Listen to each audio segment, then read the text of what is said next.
Hi friends, welcome back to my channel. నేనండి మీ సుహారిక భాగ్య. మరో కొత్త వీడియోతో మేము ముందుకు వచ్చాను.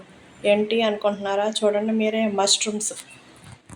ఒక బౌల్లో వాటర్ పోసుకోండి.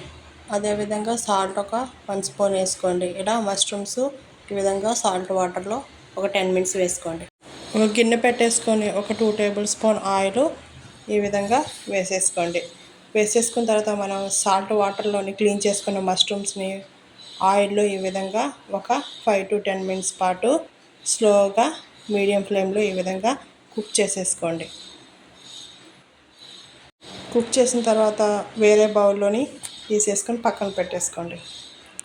మరో 2 టేబుల్ స్పూన్ ఆయిల్ వేసుకొని యాలకులు, చెక్క, లవంగాలు, ఆకు అన్నీ వేసేసుకొని ఈ విధంగా గోల్డెన్ కలర్ వచ్చేంత వరకు వేపేసుకోండి. అలాగే ఒక మీడియం సైజ్ ఆనియన్స్ 3 తీసేసుకొని సన్నగా కట్ చేసుకున్న ఆనియన్స్ని ఈ విధంగా గోల్డ్ కలర్ వచ్చేంత వరకు వేపేసుకోండి. అదేవిధంగా ఒక 1/2 టేబుల్ స్పూన్ పసుపు ఈ విధంగా వేసేసుకొని మొత్తం అంతా పసుపు మిక్స్ చేసేసుకోండి. అలాగే 1 టేబుల్ స్పూన్ అల్లం వెల్లుల్లి పేస్ట్ కూడా వేసేసుకొని మొత్తం ఈ విధంగాను వేపేసుకోండి.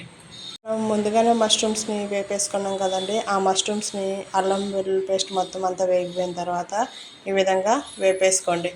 ఈ విధంగా వేపేసుకున్న తర్వాత 5 to 10 మినిట్స్ పాటు మీడియం ఫ్లేమ్లో ఈ విధంగా కుక్ చేసుకోండి. మూత తీసిన తర్వాత చూడండి ఈ విధంగా 1 టేబుల్ స్పూన్ కారం వేసేసుకోండి. 1 టేబుల్ స్పూన్ సాల్ట్ వేసేసుకొని మొత్తం అంతా ఈ విధంగా మిక్స్ చేసేసుకోండి. మొత్తం అంతా మిక్స్ చేసుకొని ఒక 5 to 10 మినిట్స్ పాటు ఈ విధంగా మూత పెట్టేసుకొని చూడండి. మూత తీసి చూసిన తర్వాత ఆయిల్ అంతా పైకి తేలుతుంది.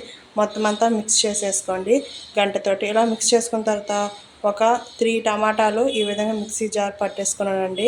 ఈ విధంగా మిక్సీ పట్టేసుకున్న టమాటాలని ఆ పేస్ట్ అంతా వేసేసి ఒక 5 to 10 మినిట్స్ పాటు ఈ విధంగా మీడియం ఫ్లేమ్లో కుక్ చేసేసుకోండి.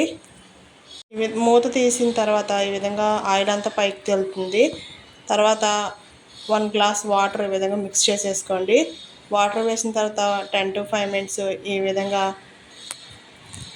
కుక్ అయిపోతుంది.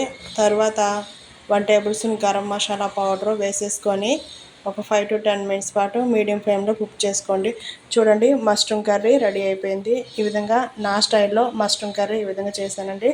మష్రూమ్ కర్రీ అంటే పిల్లలకు కూడా చాలా ఇష్టంగా ఉంటుంది. అదేవిధంగా మష్రూమ్ కర్రీ తినడం కూడా చాలా ఆరోగ్యంగా ఉంటుంది. Please subscribe my channel.